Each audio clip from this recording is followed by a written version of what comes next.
Nou jy kan dalk onthou so 3 maande terug was daar ewe skielik hierdie oorvloeding van haaie fotos en haaie video's op Facebook. Nou die man verantwoordelik vir dit staan hier by my. Christiaan, wat is jou van? Stopforth, Dis korrek. Christiaan is van Drone FANATICS. En waar dit begin? Hierdie kom nou al seker omtrent so 7 jaar terug. Ons het begin met 'n klein bakskout drone. Het hom aan goedjies vasgevlieg en jy het van daar af het jy nou maar begine leer, jy weet. En ek het op 'n tyd by 'n toring gevlieg, omdat dit nie so goeie drone was net uit die lug uitgeval. En 3 maande van daar af toe het 'n oom my gebel en gesê, hoor hierso, ek het jou drone in my yard opgetel. Ek het hom gaan haal en die oom het vir my gesê, hierso is jou drone, ek het hom gaan vat en die batterye was stukkend gewees. Van daar af myself maar opgebou tot ek vandag my Mavic 3 Pro gekry. Nou sy kan omtrent DJI sê so 45 minute en hy het 'n times 30 zoom.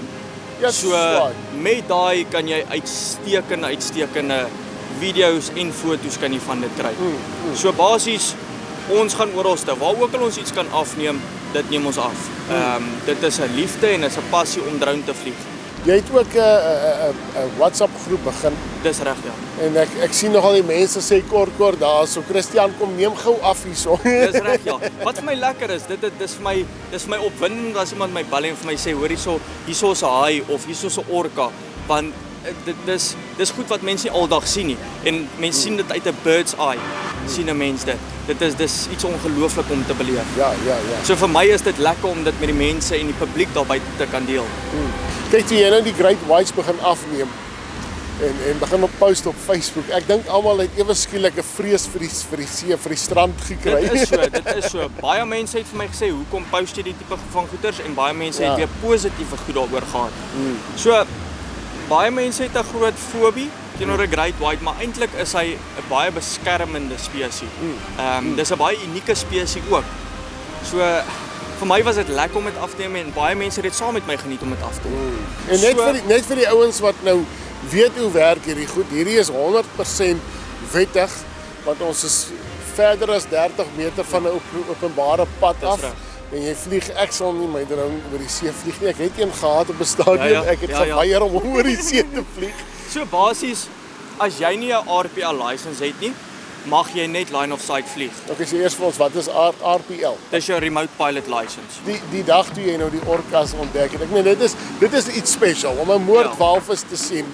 Ek dink oor die algemeen is Dis 'n ander belewenis. So basies hoe dit gebeur het is, ek was by die huis gewees en ou Tiaan hierso van Bonzo dan my toe gekom uit my gebel het en sê, hoor die ou, jy moet vinnig kom. Hierso is moordwalvisse.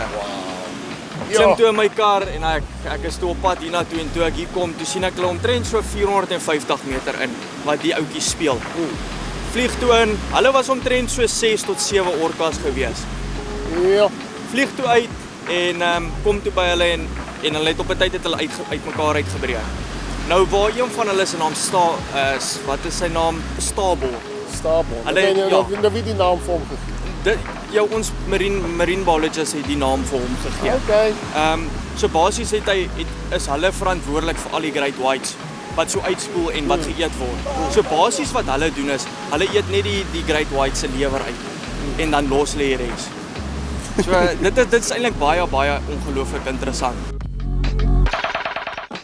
En dit is die rede hoekom die Great Whites deesdae in die riviere opgeswem het. Hulle het gevlug. Ek moet eerlik sê, dit het gelyk of die Great Whites daai dag uit die water uit wou klim. Regtig? Hulle was ongelooflik naby aan die strand gewees. Dit was 'n belewenis en 'n half. Ja. Christiaan, so dit is jou setup. Jy het die drone hierso, jy het die landing pad. Dis korrek. En dan jy hierdie setup hierso. So ek sien jy gebruik 'n groot skerm. Dis baie beter. Jy kan meer sien. Jy weet presies waar jou drone is. Waar as die son op jou skerm skyn is dit nie so blurry nie. So op die einde van die dag is dit baie beter om 'n groter skerm te hê. Yes. Okay, vertel ons gou net vinnig hoe werk die stelsel? Jy sit jou drone aan en dan maak jy seker jy het genoeg satelliete. So jy moet meer as 12 satelliete hê. En dan kyk jy vir jou obstacles om jou. So jy maak seker daar's nie mense om jou nie. Jy maak seker daar's nie enige gevare om jou nie. En dan van daar af styg jy op en jy beplan jou roete van daar af. Okay, nou as die battery nou begin pap raak daarso. So basies Wat maak jy? hy werk sy roete uit. So hy kan presies sien, kom ons sê jy is 500 meter in die see in of jy is 500 meter in die land in en jy het 'n sekere hoeveelheid battery om terug te kom. Hy werk homself uit en hy kom self terug. As jy sein verloor, kom hy self terug. So dis 'n baie ingewikkelde ding, maar dit is 'n baie slim ding ook. Okay, so Christiaan, jy is op Facebook. Dis reg. Waar kry die mense vir jou? So basies kan hulle my soek op Facebook, FANATICS SA. Kan hulle my opkry. Okay, Drone FANATICS SA. Dis reg. Ja, sê. Maar dankie jou aan om vir ons om video's te stuur. Seker so maak. Dankie. Dankie. En jy het dit gesien net hier op Bakgat TV.